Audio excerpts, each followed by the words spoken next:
तो जय जगन्नाथ भाई भौणी मैंने आशा करें आप बहुत भले थे मुझे बहुत भले अच्छी। तो गाइस आज वीडियो टी बहुत खास होबार अच्छी। तो आज आम महाप्रभु जगन्नाथ गोटे छोट रथ बनवा जमीक छोट बड़े बनाऊँ आम। तो जदि वीडियोटी खराब लगता है ताले क्षमा करते जब वीडियोटी भल लगता है लाइक करते।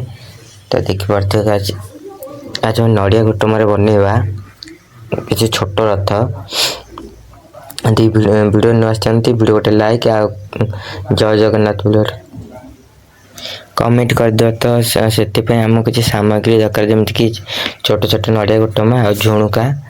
तो ये बनवा स्टार्ट करवा।